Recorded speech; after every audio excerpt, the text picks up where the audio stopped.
اعوذ باللہ من الشیطان الرجیم بسم اللہ الرحمن الرحیم۔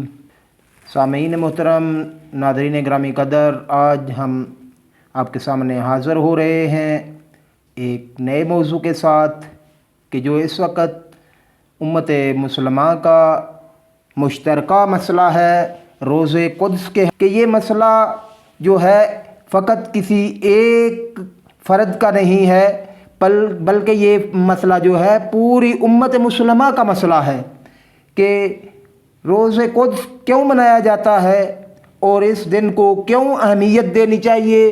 ہم تمام مسلمانوں کے اوپر کیوں یہ فرض ہے کہ ہم اپنے اجتماعات میں اس مسئلے کو زیادہ سے زیادہ اٹھائیں اور ان طاغوتی طاقتوں کے خلاف جو ہے وہ آواز اٹھائیں، اور یہود و نصارہ کے خلاف جنہوں نے یہ گٹھ جوڑ کر کے یہاں پہ ایک ایسا ملک، اسلامی ملک کے اندر جو ہے یہ یہود کی حکومت جو ہے وہ قائم کی، کس لیے کہ قبلہ اول جو ہے اس کے اوپر یہ قبضہ کر سکیں۔ یعنی یہاں پہ اسرائیل نامی جو ایک ملک، ایک دولت جو ہے تشکیل دی گئی ہے، تو یہ ایک ناجائز دولت ہے کہ جس کو یہاں پہ لا کے جو ہے تمام دنیا سے یہودیوں کو اکٹھا کر کے یہاں پہ بسایا جا رہا ہے اور بسایا گیا ہے، اور ایک حکومت اور ایک ملک بنایا گیا ہے۔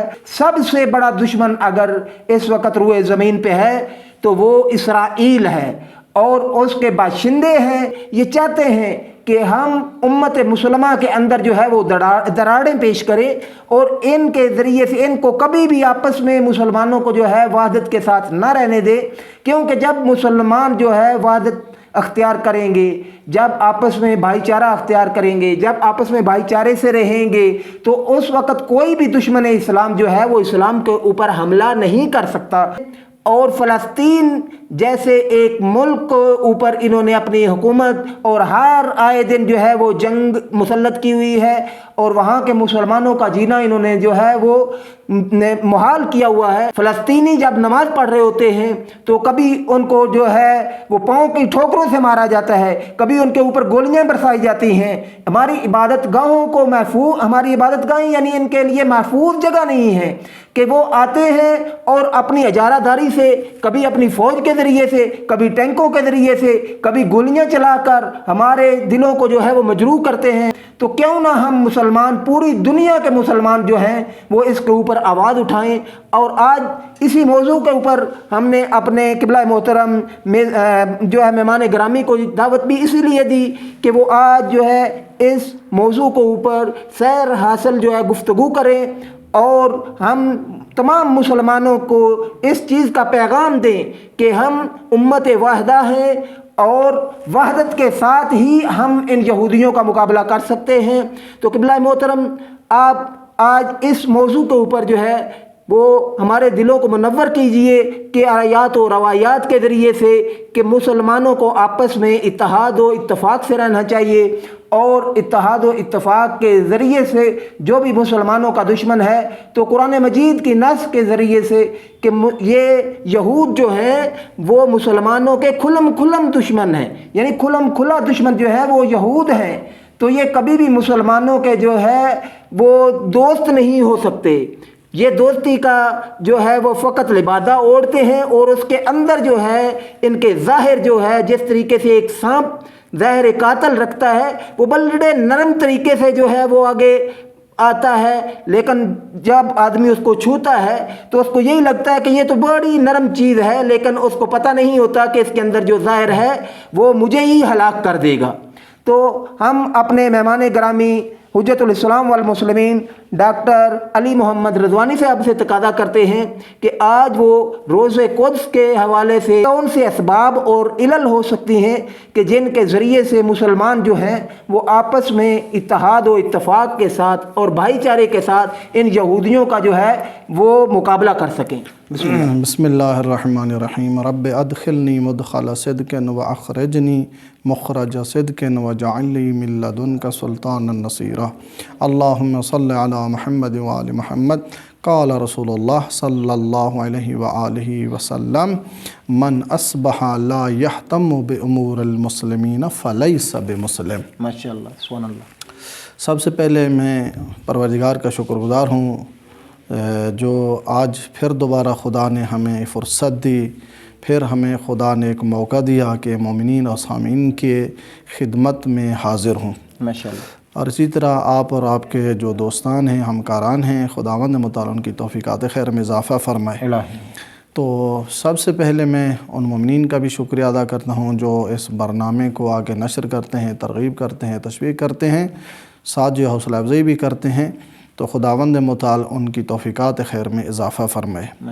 لہٰذا میں آپ کی خدمت میں عرض کروں کہ رسول گرامی کا ارشاد گرامی ہے، نبی مکرم اسلام تو فرماتے ہیں کہ من اصبح لا یہتم بامور المسلمین فلیس بمسلم، جو صبح کرتا ہے لیکن مسلمین کے امور کی طرف توجہ نہیں ہے، متوجہ نہیں ہے ان کی طرف یا اہتمام نہیں کرتا، تو دروا کہ وہ مسلمان ہی نہیں ہے۔ یہاں پہ ایک بہت ظریف نقطہ ہے پیغمبر کا، جیسے کہ آپ نے پہلے فرمایا مسلمان ایک جسم اور بدن کی مانند ہے۔ اگر بدن کے اعضاء میں سے کسی اعضاء کو تکلیف پہنچے تو پورا بدن کو تکلیف ہوتی ہے، مضطرب ہو جاتا ہے انسان، پورا بدن اس کا جو ہے اضطراب میں آ جاتا ہے، افسردگی میں جو ہے وہ آ جاتا ہے۔ تو لہٰذا ایک بدن کی حیثیت ہے۔ تو پیغمبر گرامی نے اس مطلب کی طرف اس حدیث سے ہمیں کیا متوجہ کر دیا کہ مسلمان کو آپس میں کیا ہونا چاہیے، اتفاق اور اتحاد رکھنا چاہیے۔ یہ اتفاق ایک قدرت ہے، یہ اتفاق ایک جو ہے عظمت ہے۔ اس اتفاق سے آپ کا دشمن، جو انشاءاللہ آگے میں بحث کروں گا، یہ وہ دشمن ہے جو سر اسلام سے قسم خوردہ، یہ دشمن جب تک اسلام باقی ہے، یہ یہود اور یہ دشمن قسم خوردہ یہود جو ہیں یہ باقی ہیں، ان کی دشمنی ہمیشہ باقی رہے گی۔ ممکن ہے مختلف لباس میں آئیں، ہمدردی کے لباس میں آئیں گے، جو ہے آپ کے جو ہے مخلص بن کے ظاہری طور پر آئیں گے، آپ کے جو ہے وہ مہربان آپ کی طرف بن کے آئیں گے، یہ سب کچھ اپنی جگہ پہ، لیکن در حقیقت وہ ظاہری طور پہ آئے اس لیے ہیں، اندر جو پشت پردہ جو مسئلہ ہے وہ کچھ اور ہے۔ یعنی یہ ان کے اسباب سب جو ہے آگے بیان کروں گا۔ مطلب یہ ہے امت محمد کو کیا ہونا چاہیے، آپس میں اتفاق اور اتحاد رکھنا چاہیے، آپس میں متحد ہونا چاہیے کہ دشمن سے استفادہ نہ کرے۔ اب دیکھیں بعض لوگ سوال کرتے ہیں، مثلا یا ان کے اذہان میں سوال ہے، کیا وجہ ہے آپ جو ہے یوم قدس مناتے ہو؟ اصلاً آپ دو آدمی بیٹھ کے گفتگو کرتے ہو، اس کا کیا فائدہ ہے، کیا ثمرہ ہے اس کا؟ صحیح ہے، یا مثلا جو کچھ ہونا تھا وہ ہو گیا، بس ابھی تسلیم کر لو اس اسرائیل صہیونیسٹ کو، اور جو مثلا اشغالگر ہیں ان کو کیا ہے قبول کر لو۔ صحیح ہے، اور جیسا کہ کچھ ممالک نے یہ کیا بھی ہے، اور سر اول سے انہوں نے کیا ہے معاہدات کیے ان کے ذات، اور ان کو جو ہے رسمی طور پر پہچانا اور شناخت کی ان کی، اور معرفی بھی کی، اور ان کو ایک ملک کی حیثیت مانا، اور ان کے ساتھ جو معاہدات ہیں وہ سب کچھ موجود ہیں۔ ان کی غلطیوں کی وجہ سے ابھی تک جو ہے مسلمان جو ہے قتل و غارت میں مبتلا ہیں۔ لہٰذا بحث یہاں ہے وجہ کیا ہے، ہم کیوں اس دن کو منائیں، ہمارے منانے میں کیا فائدہ ہے؟ سب سے پہلی بات یہ ہے، ایک آدمی ہی کیوں نہ ہو، جب ایک دشمن آپ کا ہے وہ گھر بیٹھ کے اس کی تعریف بیان کریں اور اس کی خصوصیات بیان کریں، دشمن یہ ہے، ولو آپ کا یہ کہنا اس پر اثر انداز نہ ہو، لیکن در حقیقت یہ کہنا آپ کو خدا کو بہت پسند ہے۔ یعنی دشمن کی دشمنی کو بیان کرنا یہ بہت بڑی عظیم عبادت ہے، ولو آپ کے کہنے میں اس پر کوئی اثر نہ پڑے۔ بس یہ نہیں ہے کہ آپ کا کہنا کوئی فضول ہے، نہیں، اس کا کوئی اثر حتمی ہے۔ ایک کہنے سے یہ ہوتا ہے جو انسان خود کیا ہوتا ہے، متنفر ہوتا ہے اس شخص سے. یہی نفرت کیا ہے، دشمن سے بڑی عبادت ہے. ماشاءاللہ. یہ نفرت بہت بڑی چیز ہے. اگر نفرت نہ ہو تو پھر تو دشمنی ہی دشمنی رہتی. لہٰذا وہ کیا کہتے ہیں اگر قدرت آپ کے پاس نہیں ہے دشمن کے مقابلے کی تو اتنا ہو دشمن کا آمنا سامنا نہ کریں، اس کو سلام نہ کریں، حد کو کے سامنے نہ آئیں. یہی ایک نفرت ان کے لیے بڑی چیز ہے. ماشاءاللہ. یہ بہت بڑی چیز ہے اس کے لیے کہ آپ اس کو نہ سلام کریں، نہ اس کو دیکھیں، بلکہ ان کو دشمنی کی نگاہ سے دیکھیں. یہ ایک بہت بڑی چیز ہے. ولو دنیا کی نگاہ میں بڑی چھوٹی ہو، لیکن خدا کی نگاہ میں یہ بہت بڑی اہمیت کی حامل چیز ہے. ہم یہ دیکھیں یہ جو یہود ہیں، ہم ان کی ابتدا میں جاتے ہیں. اصلاً اول سے قرآن نے بتا دیا یہ آپ کے جو ہیں کھلم کھلا دشمن. جیسا کہ ابلیس کے بارے بتایا، ابلیس نے کیا کہا، فَبِعِزَّتِكَ لَأُغْوِيَنَّهُمْ أَجْمَعِينَ. اور یہ بھی اسی طرح ہے، انہوں نے بھی قسم کھائی ہے اور مختلف آیات نے ان کے مختلف حربوں کو بیان کیا ہے. ماشاءاللہ. یہ سر اسلام، جو ہی اسلام کا آغاز ہوا، نبی مکرم کی بعثت ہوئی تو ان کی دشمنی شروع ہوئی. ماشاءاللہ. یہ ابتدا سے اعلان نبوت سے ان کی دشمنی کا آغاز ہوا، ابھی تک جو ہے جاری و ساری ہے. تو پھر ہمیں بھی دشمن کو دشمن ہی سوچنا چاہیے، ان کو خیر خواہ نہیں سمجھنا چاہیے. جو ہمارے نبی مکرم خدا کے بھیجے ہوئے کہ انکاری ہیں تو ہم ان کو کیوں دوست بنائیں. اور یہ چیز قرآن نے مختلف مقامات پہ بیان کی ہیں یہود کے بارے. اصل قرآن نے کھلم کھلا دشمنی بیان کر دی. بابا یہ تمہارے خیر خواہ نہیں ہیں، یہ یہود تمہارے کبھی بھی خیر خواہ ہو نہیں سکتے، اس لیے تمہارے نبی کے یہ دشمن ہیں. جب تمہاری اصل اور اساس کے یہ دشمن ہیں، وہ تم اس کو کیسے اپنے اولیاء بناتے ہو؟ وہ تمہارے کیسے اولیاء ہو سکتے ہیں، دوست ہو سکتے ہیں اور تمہاری خیر خواہی سوچیں؟ امکان ہی نہیں ہے. تو لہٰذا قرآن نے ان کے مختلف مقامات و مختلف چیزوں کو بیان کیا. پہلی جگہ پہ بیان یہ کیا ہے، پروردگار فرماتے ہیں من الذین ہادوا یحرفون الکلم عن مواضعہ. یہود کی پہلی صفت یہ ہے، یہ کیا کرتے ہیں، یہ تعریف کرتے ہیں. گفتگو میں تعریف کرتے ہیں، شخصیات میں تعریف کرتے ہیں. یہ پہلا حربہ ان کا یہ ہے. یعنی کبھی بھی حق کو حق نہیں مانتے اور نہ ہی حق کو حق سمجھ کر بیان کرتے ہیں، بلکہ کیا کرتے ہیں، اس حق کو تحریف کی شکل دیتے ہیں، اس ایسا باطل بیان کرتے ہیں، اس باطل کو درجے حق کا جلوہ دیتے ہیں. یہ ان کی خباثت پہلی یہ ہے. دیکھیں کاش ہم مسلمان قرآن جیسی مقدس کتاب کی پیروی کرتے اور اس کے کہیوں پر عمل کرتے. آج مسلمانوں کی طاقت قدرت میں ایک اور جو ہے رنگ ہوتا اور رونق ہوتی. لہٰذا ہم مسلمانوں نے قرآن کی طرف توجہ نہیں دی. شعار ہے قرآن کا، لیکن در واقع اصل جو چیز قرآن سے ہم نے نہیں، خدا کے کہے ہوئے کلام سے کوئی استفادہ نہیں کیا، عمل نہیں کیا. ہم نے فقط شعار دیے ہیں.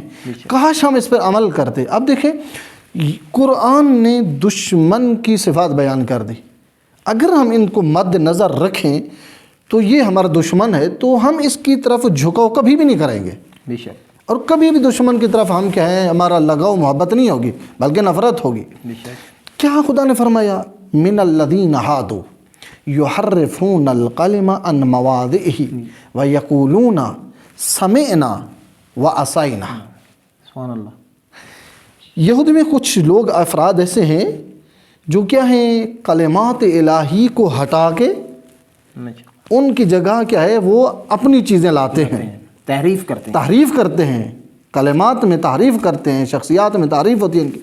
پھر کیا کرتے ہیں، پھر خود دیکھیں، پھر خود کہتے ہیں یقولون، پھر یہ بھی کہتے ہیں ہم نے سنا بھی ہے لیکن ہم اس سنے کی کیا کی ہے، نافرمانی کی ہے. عصینا، نافرمانی کی ہم نے. اب دیکھیں جیسے کہ آپ نے اشارہ فرمایا ہے، یہود نے اپنی کتابوں میں پیغمبر کی بشارت کو پڑھا بھی ہے اور اپنے سینے بے سینے منتقل بھی کیا ہے، تو اس کے باوجود بھی اس پیغمبر کو تسلیم نہیں کیا. اب ہم مسلمانوں کو سوچنا چاہیے نا، جو اپنی کتابوں میں ہمارے نبی کا تذکرہ بھی دیکھا، سنا اور سینے بے سینے منتقل بھی ہوا، لیکن جب نبی مکرم مبعوث ہوئے تو اس کا انکار کیا، تو یہ کون سے ہمارے خیر خواہ ہیں؟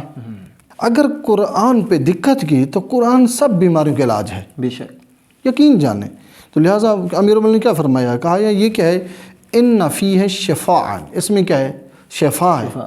کون سی شفا ہے؟ من اکبر دعا، بہت بڑی بیماری کو، ان میں سے ایک بیماری کیا ہے، والکفر، سب سے بڑی بیماری کیا، کفر ہے۔ کفر کا علاج بھی قرآن میں موجود ہے، والنفاق والغی والضلال۔ ان 4-5 بیماریاں جو ہیں، بہت بڑی بیماریاں، درونی بیماریاں، ان کا علاج قرآن ہے۔ ہم مسلمان اگر قرآن پہ توجہ کریں، قرآن کے کہیوں پر عمل کریں، تو آج ہم ذلت و خواری کا سامنا ہمیں نہیں کرنا پڑے گا جو ہم کر رہے ہیں۔ اب ذلت و خواری میں مبتلا ہیں، اور وہ جن کو جو ہے وہ ایک کلمہ پڑھنا چاہیے تھا، جن کو پیروی کرنی چاہیے تھی، وہ اب کیا ہمارے سربراہ ہیں۔ وجہ کیا ہے، علت کیا ہے، کیوں ایسا ہو گیا ہے؟ مہم ترین علت یہ ہے کہ ہم خدا کی کلام کو چھوڑ بیٹھے ہیں، توجہ نہیں کی۔ ان کے اندر جو قانون بتائے گئے، ان کے اندر جو معالجہ بتائے گئے، اس اندر جائیں تو پتہ چلے کیا کہنا چاہتا ہے۔ جب ہم قرآن کے پاس جائیں گے، جو وہ کہے، اگر عمل کریں، یقین جانیں مسلمان سرخر ہوں گے، سر بلند ہوں گے۔ یہ جو ذلت و خواری مسلمانوں کی ہے، یہ وجہ یہ ہے قرآن سے دور ہے۔ قرآن اتفاق کا درس دیتا ہے، قرآن دشمن شناسی ہے۔ قرآن بتا دے تمہارا دشمن تمہارے سے کیا کرنا چاہتا ہے، تو ہم پہلے ہی تیار ہو جاؤ۔ اب دیکھیں، ایک صفت قرآن نے بتا دی، یہود کی ایک صفت یہ کہ تحریف کرتے ہیں، یعنی وہ چیزیں جو ان کی کتابوں میں موجود ہیں وہ ہٹا کے، یعنی جو چیزیں ان کے ضرر میں ہیں، نقصان میں ہیں، ان کو ہٹا دیتے ہیں، جو ان کے نفع اور سود میں ہیں اس کو بیان کرتے ہیں۔ پھر کیا کہتے ہیں، ثم یقولون ھذا من عند اللہ، یہ تو خدا کی طرف خدا کی طرف نسبت دے دیتے ہیں۔ یعنی یہ چیز جو ہم کہہ رہے ہیں تعریف، یہ کیا ہے، یہ خدا کی طرف سے، خدا نے یہ کہا ہے۔ دیکھیں اتنا یہ کیا ہے، یہ خباثت ہے ان کے اندر۔ تو اپنی کہی ہوئی چیز کو کیا خدا کی طرف نسبت دیتے ہیں، یعنی خدا نے کہا ہے۔ بس یہ یہود کی پہلی صفت قرآن نے جو بیان کی ہے وہ یہ ہے کہ تعریف کرتے ہیں، یعنی غلط باتوں کو سچ بنا کے خدا کی طرف نسبت دے دیتے ہیں۔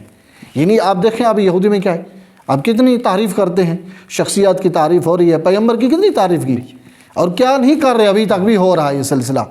یہ کیا ہے، یہ یہود کی پہلی صفت ہے، قرآن نے بیان کر دی۔ دوسری صفت کیا ہے، انہوں نے انبیاء کو جھٹلایا۔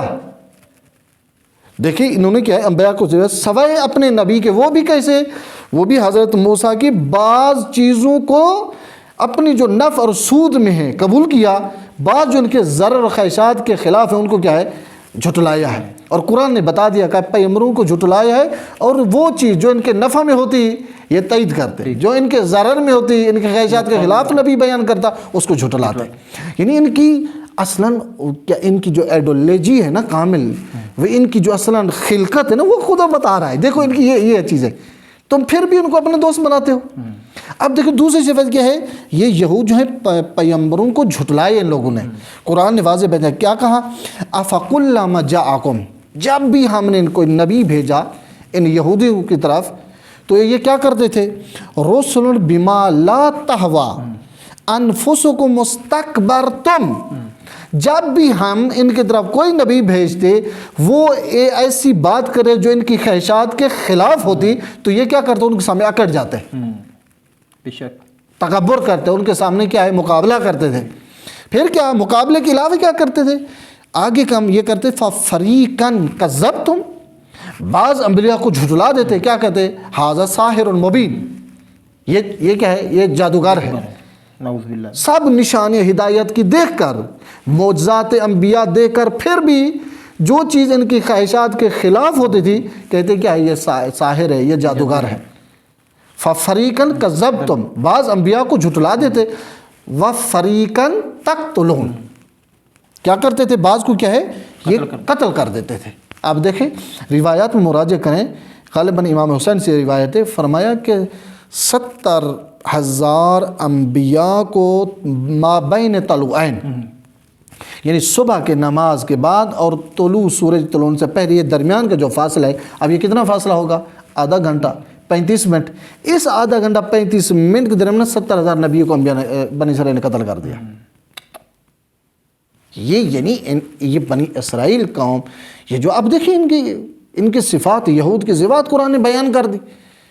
بس دوسری صفت ان کی کیا ہے، یہ انبیاء کو جھٹلائے انہوں نے، اور کیا ہے، بعض انبیاء کو قتل کر دیا تھا۔ بس ان کی صفت یہ ہے کہ یہ کیا کرتے تھے؟ جو ان کے نفع اور سود میں چیز ہے اس کو تسلیم کرتے ہیں، جو ان کے ضرر میں ہے، نقصان میں ہے، اس کو جھٹلا دیتے ہیں۔ کیا آج یہ کام نہیں ہو رہا؟ بے شک آج ہو رہا ہے۔ اب یہود دیکھیں کیسے مسلمانوں کے اندر آتے ہیں، جو اپنا نفع اور سود حاصل کرنا ہو تو یہ بلی بن کے اندر آتے ہیں، تو کیا کرتے ہیں؟ مثلا دیکھیں کتنے ملکوں کو جو ہے انہوں نے تباہ کر دیا، پیٹرول یہ لے رہے ہیں، ڈیزل یہ لے رہے ہیں، کیا تو کیا معدنیات یہ نہیں لے رہے۔ یہ کیسے اندر آتے ہیں؟ خیر خواہ بن کے آتے ہیں، اور پھر دیکھیں کیسے کھوکھلا کر کے جاتے ہیں، پورے ملک کو تباہ کر کے جاتے ہیں۔ یہ یہود کی صفات ہے۔ یہود کبھی بھی خیر خواہ نہیں ہو سکتا۔ اگر قرآن کی طرف ہمیں توجہ کرنی چاہیے تو جو ہم توجہ نہیں کر رہے، جس کی وجہ سے ہم مبتلا ہیں، ہمیں قرآن کی طرف جانا چاہیے۔ قرآن نے علاج بتا دیا، یعنی قرآن مجید نے دشمن شناسی کا پورا کورس اور نصاب دیا ہے۔ دشمن کو پہچانو، اصل میں مسلمانوں کا دشمن کون ہے، تو جس کی وجہ سے ہم دشمن شناس نہیں ہو رہے، کیونکہ ان قرآنی آیات کو جو ہے ہم نہیں دیکھ رہے کہ اصل میں ہمارا دشمن کون ہے۔ کہ قرآن مجید نے جس کو دشمن قرار دیا ہے مسلمانوں کا، وہ یہود و نصارہ ہیں۔ تیسری صفت قرآن ان کی کیا بتائی؟ دیکھو، لعن الذین کفروا من بنی اسرائیل علی لسان داود و عیسی ابن مریم ذالک عصوا وکانوا یعتدون۔ اے مسلمان، تجھ کو قرآن پڑھنا چاہیے، سمجھنا، اور قرآن پہ عمل کرنا چاہیے۔ اگر مسلمان قرآن پہ عمل کر دیا، یقین جانیے کہ بلا محترم، یقین جانیے یہود جو ہے نا سرنگون ہو جائیں گے۔ بے شک وہ زان اٹھے کہ آپ کی طرف آئیں جائیں گے۔ یہ فقط سب کچھ دوری قرآن سے ہے، یہ نتیجے ہمارے اختلافات سب قرآن سے۔ قرآن نے بتا دیا تیسری صفت ان کی جو ہے، اتنا یہ بد کردار تھے، ان کی اصل صفات آدمی بیان نہیں کر سکتا، تو جن کی وجہ سے 2 نبیوں نے لعنت کی ان کے اوپر۔ صحیح ہے۔ ایک درمیان میں ایک بات کر دوں، جب ہم یہود کی بات کرتے ہیں، دیکھیں ہم ہر اس یہودی کی بات نہیں کر رہے، ہم اس یہودی کی بات، اور قرآن اس یہودی کی بات کرتا ہے جو ہٹ دھرم ہے، جو دین کا کھلم کھلا اسلام کا دشمن ہے، اور اسلام کے مقابلے پہ ہے، اسلام کی توہین کرتا ہے۔ ممکن ہے بعض مثلا یہ یہودی افراد ہمارے جو کنٹریز میں اسلامی ممالک میں زندگی کر رہے ہیں اور کیا کر رہے ہیں، اسلام کی حمایت کر رہے ہیں، ہم ان کی بات نہیں کر رہے، ہم ان افراد کی بات کر رہے ہیں، ان یہودیوں کی جو واقعاً انبیاء کی توہین کی، انبیاء کو قتل کیا اور نبی مکرم کی توہین کی اور حقانیت کی کہیں مخالفت کی، ہٹ دھرم ہیں، اور ابھی بھی ان کے ہٹ دھرم جاری ہے، اور اسلام کو مقابلے میں جنگ میں تلے ہوئے ہیں، ہر جگہ موقع ملتے اسلام پہ حملہ کرتے ہیں، مسلمان کو قتل و غارت کرتے ہیں، جیسا کہ آپ قدس کی طرف دیکھ رہے ہیں، اب فلسطین کی طرف دیکھ رہے ہیں آپ، دیکھیں فلسطین کے کیا جرم ہے، کیا قصور ہے؟ بابا ان کا اپنا ملک ہے، اپنے ملک میں بسر کر رہے ہیں، تو تم ہی غاصب ہو، پہلے تو تم باہر سے آئے ہو، تم ان کے مہمان بن کے تم نے ان پر ظلم کرنا شروع کر دیا، تو اتنا ظلم کیا ہے، یہاں تک ظلم کیا ہے، چھوٹے چھوٹے بچوں کو، یہ ظالم کو دیکھیں کیسا ہی خبیث اسرائیل ظالم ہے، معصوم بچوں کا قاتل، خواتین کا قاتل، مرد و جوانوں کا قاتل، انہوں نے آپ کا کیا بگاڑا ہے؟ وہ تو اپنے ملک میں رہ رہے تھے، ان کا اپنا ملک تھا، آپ کا تو نہیں تھا نا، آپ آئے ہیں، غصب کیا، تو نے ظلم کیا ہے، اور تجھے یہ کیسے نے حق دیا ہے کہ تو ان پر ظلم ستم کر؟ یہ فقط مسلمانوں کی بے حسی کی علامت ہے۔ مسلمان لالچ میں آ کے، مسلمان جو ہے طمع پرست ہو گئے، لالچ میں آ کے ذلت و خواری کا سامنا کرنا پڑا۔ اگر فلسطین میں کسی خاتون کی چادر کو اڑایا جا رہا ہے تو وہ کس کی ہے عزت، وہ کس کی غیرت ہے؟ اب جو بعض مسلمان جو بیٹھے ہیں، اب اصلاً ان کو توجہ نہیں کہتے وہ ہمارا مسئلہ نہیں ہے، یہ ان کی بے غیرتی کی علامت ہے۔ فلسطین کی غیرت کس کی غیرت ہے؟ فلسطین کی زمین کس کی زمین ہے؟ بیت المقدس کس کا ہے؟ یہ ہماری بے حسی کی علامت ہے، ہماری بے غیرتی کی علامت ہے مسلمانوں کی۔ اور قرآن نے بتا دی، دیکھیں یہ یہود جو انبیاء کے دشمن ہیں، جو مثلا مسلمانوں کے دشمن ہیں، جنہوں نے مسلمان کو قتل و غارت کیا اور ابھی تک یہ سلسلہ ان کا جاری ہے، یہ وہ افراد ہیں جو 2 نبیوں نے کھلم کھلم پر لعنت کی ہے۔ ان کے کام کیا تھا؟ پہلا کام تھا ذالکا عصوا، یہ معصیت کار ہے، یہ بہت معصیت کار ہیں، ہر گناہ ان کے اندر پایا جاتا ہے۔ دوسرا کیا ہے؟ وکانوا یعتدون، اور یہ تجاوز کرتے ہیں، گناہ سے بڑھ کر تجاوز کرتے ہیں۔ دیکھیں ایک مرتبہ انسان گناہ کی حد ہوتی ہے، یہ اس سے ہٹ کے جو ہے تجاوز کرتے ہیں۔ آپ دیکھیں ماں کے سامنے بیٹی کی کیا حرمت کرتے ہیں، باپ کے سامنے بیٹی کی کیا توہین کرتے ہیں، شوہر کی کیا، شوہر کے سامنے بیوی کی عزت پائمال کرتے ہیں، یعنی یہ ایسے خبیث ہیں۔ اور ان خبیثوں کو مسلمانوں نے کیا گلے لگایا ہوا ہے، مسلمانوں ان کو کیا ہے، نفرت نہیں ہے، مسلمان کہتے ہیں ٹھیک ہے آپ کا ملک ہے، ہم آپ کی تائید کرتے ہیں، آپ کا اپنا ملک ہے۔ یہ بے غیرتی کی علامت ہے، یہ بے عزتی کی علامت ہے۔ اے غیرت مند مسلمان، تجھے سوچنا چاہیے فلسطین کی زمین کس کی زمین ہے، فلسطین کی عزت ناموس کس کی عزت ہے، ان کے جوان کس کے جوان ہیں، اگر وہ مارے جا رہے ہیں تو کس کو نقصان دیا جا رہا ہے، مسلمان کو نقصان دیا رہی ہے، امت محمد کو نقصان دیا جا رہا ہے، اور اتنے تک مسلمان نہیں سوچتا۔ دیکھیں تیسری صفت قرآن اس کی بتا دی، دیکھیں یہ وہ خبیث ہیں جو دو انبیاء نے ان پر لعنت کی، تجاوز گر ہیں، لوگوں کی زمینوں پر غصب کرتے ہیں اور تجاوز کرتے ہیں، دوسرے کے قتل و غارت کرتے ہیں، گناہ کرتے ہیں، معصیت کرتے ہیں۔ چوتھی صفت دیکھیں قرآن نے کیا بتائی، ہم عظیم جو ہے آیات ہیں، وَأَخْذِهُمُ الرِّبَا، ان کی ایک جو سب سے بڑی جو ان کے مشکل ہے وہ یہ اقتصادی، یہ دوسرے ملکوں کا اقتصاد کیسے برباد کرتے ہیں اور اپنا اقتصاد کیسے جو ہے زیادہ کرتے ہیں، اپنی تقوی اقتصاد کو کیسا قوی کرتے ہیں، یہ قرآن نے بتا دیا۔ دیکھو ان کا حربہ یہ ہے، خیال رکھو ان کے حربے سے، متوجہ ہو جاؤ ان کا حربے کی طرف تاکہ تم بھی پھر اس کا مقابلہ کر سکو۔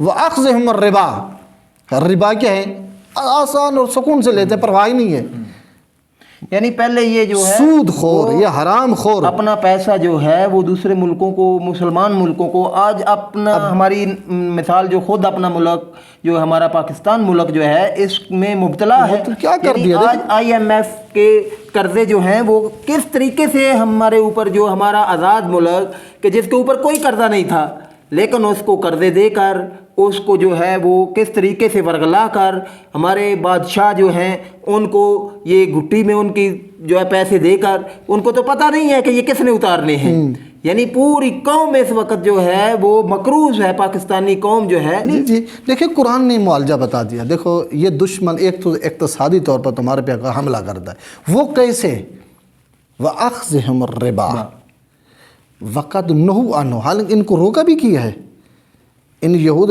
کہ یہ کام نہ کرو، یہ ربا کا کام نہ کرو، سود کا کام نہ کرو، ایک دیتے ہیں 20 واپس لیتے ہیں۔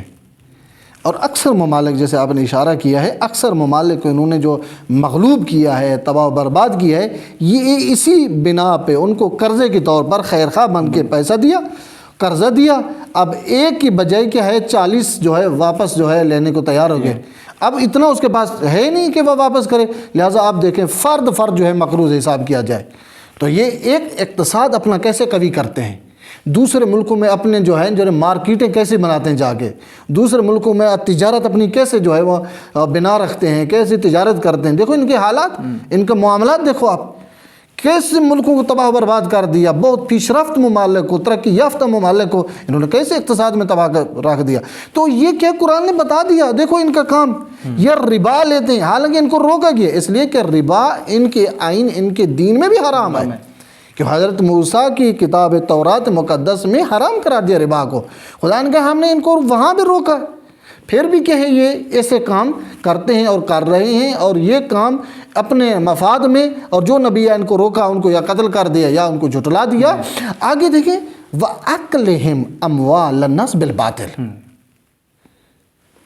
لوگوں کے مال کو کیسے غصب کیا ان لوگوں نے۔ دیکھیں آپ دیکھیں، آپ خود اسے اسرائیل کو دیکھیں، امریکہ کو دیکھیں، بعض جو ان کے جو ہے پرور شدہ جو ہیں ممالک، ان کو دیکھیں کیسے ممالک اسلامی کنٹریز کے مال کو کیسے لوٹ رہے ہیں۔ یہ عقل بالمال باطل ہے، یہ حرام ہے ان کے لیے، لیکن کیا ہے یہ حرام ہے، ان کو پتہ ہی نہیں حرام ہوتا کیا، جانتے ہیں حرام ہے، جانتے ہیں، پتہ ہے کہ ان کے آئین میں حرام ہے یا نہیں ہے۔ اب دیکھیں یہ تو یہود کی صفات خدا نے بیان کی، یہودیوں کو یہ کریکٹر کردار یہ کبھی بھی آپ کے خیر خواہ نہیں ہے، نہ ہی آپ کی سوچتے ہیں، نہ آپ کی بھلائی کے بارے میں، جب بھی سوچتے ہیں آپ کا نقصان ضرر، اور آپ کو جو ہے یہاں تک کہ اگر ان کے ہاتھ میں روح قبض کرنا ہو، یہ تمام مسلمانوں کو یک جان کی روح قبض کر لیں، یعنی ان کے اندر اگر یہ قدرت دی جائے یہ ایک مسلمان کو بھی زندہ نہیں رکھیں گے۔ اب آئیں اس طرف سے اسلام نے ان کے ساتھ کیسے سلوک کیا۔ میں ایک روایت پڑھ کے، وقت قلیل ہے تو لہٰذا اس کے بعد التماس دعا۔ ایک مرتبہ پیغمبر جا رہے تھے کہ سفر میں دیکھا ایک ضعیف پڑا ہوا ہے، گرا ہوا ہے، کانپ رہا ہے، تو پوچھا جو مسئلہ کیا ہے، پیغمبر نے دیکھا آدمی بہت پیاس ہے، بہت شدید پیاس ہے، پیغمبر نے کہا جاؤ پانی لے آؤ۔ تو یہ آدمی پانی لے، تو اس کے بعد پتہ چلا یہ مسلمان تو نہیں تھا، ایک یہودی تھا۔ تو کسی نے کہا یا رسول اللہ آپ نے یہودی کو تو دشمن آپ کا مخالف ہے۔ اب دیکھیں ادھر دیکھیں، اے یہود تم بھی انصاف رکھتے ہو نا، تم بھی تو کہتے ہو جو حقوق بشر کے قائل ہو نا، اب ادھر ہو انسانیت کے اندر دیکھو۔ یہ اس کو کہتے ہیں رسالت، نبی مکرم، یہ ہے نبی رحمت جن کے تم منکر ہو۔ یہ تمہارے افراد کو کس طرح دیکھ رہا ہے اور تمہاری عزت احترام کو کیسے دیکھ رہا ہے۔ آپ دیکھیں نبی مکرم کے حالات دیکھیں، یہودیوں کو کیسے احترام دیا کرتے تھے، عزت دیتے تھے، بعض لوگوں سے عہد و پیمان کرتے، بعض جو اصل ہٹ دھارم تھے ان کے ساتھ جان کی وائلہ جو تسلیم ہو جاتے تھے، ان کی عزت ناموس سب کے کیا ہے، حتی یہاں تک کیا ہے یہود کی عزت ناموس باقیوں پہ حرام ہے کوئی تجاوز کرے۔ جب کسی نے کہا نا کہ یا رسول اللہ صلی اللہ علیہ وسلم اب تو یہودی ہے، فرمایا لم یکن انسانا، چلو یہودی ہے مسلمان نہیں ہے نا، آیا انسان بھی نہیں ہے؟ انسان تو ہے، بنا پر انسانیت ہم ان کو جو ہے اس پہ رحم کریں، ان کو پانی دیں، اور یہی روش آل محمد میں رہی۔ بے شک اسی طرح امام صادق جب جا رہے تھے، دیکھا ایک آدمی جو ہے نا پیاس کی وجہ سے نا تھر تھرار کر رہا ہے، مثلا جو ہے وہ مضطرب ہے، کانپ رہا ہے، تو امام صادق آدمی کو بھیجا، کہا جاؤ پانی لے، اس کو پانی پلایا، پانی پلایا، بعد میں پتہ چلا یہ کیا ہے، اصل دشمن اہل بیت تھا، یہودی تھا، اصل مانتا ہی نہیں تھا، لہٰذا کسی نے کہا آقا آپ نے اس کو پانی پلایا، اس کو جو ہے اپنی زندگی دے دی جو آپ کا مخالف ہے اور جنہوں نے اصلاً جو ہے انکاری ہے، تو آپ نے ان کے ساتھ یہ سلوک کیا۔ یہی حدیث امام صادق نے پڑھی، کیا کہا ٹھیک ہے مثلا انکاری ہے، ہماری توہین کرتا ہے، یہودی ہے، مسلمان نہیں ہے، ان لم یکن انسانا، کیا وہ انسان بھی نہیں ہے؟ انسان تو ہے، ہم اہل بیت انسانیت کی بنا پہ ان پہ کیا ہے، ان پر رحم کیا ہے، ان کو زندگی دوبارہ بخشی ہے۔ دیکھیں یہ اسلام ہے، ماشاءاللہ کتنا مہربان اسلام ہے، اور ان کی دیکھیں قرآن نے بتا دیا، ان کی صفات دیکھیں، آپ دیکھیں فلسطین پہ یا اکثر ممالک پہ دیکھیں ظلم و ستم ان کے، اور ان پہ کیا کیا کیا آپ تصور کریں، یعنی میں کہتا ہوں جو عقل بشر تصور نہیں کر سکتی جو یہ ظلم برپا کر رہے ہیں، ہر جگہ درگیر کیا ہوا ہے، ان مسلمانوں کو آپس میں لڑایا ہوا ہے، فرقوں میں بانٹا ہوا ہے، لوگوں کی زمین کو غصب کیا ہوا ہے۔ یہ تو یہ کہتے ہیں تمام مسلمان ہمارے غلام ہیں، یہ ہمارے غلام ہیں، یہ غلام ہی رہیں، ہم کہیں ہم مقدس ہیں، اصل خدا کے بھیجے ہوئے ہم ہیں، یہ چارپائی ہیں مسلمان، یہ فقط کہیں چارپائی کی مانند ہیں، جانوروں کی مانند ہیں، یہ ہماری خوراک ہے، یہ ہمارا کام کریں بس۔ یعنی ان کا نظریہ، ان کی فکر ہمارے بارے یہ ہے۔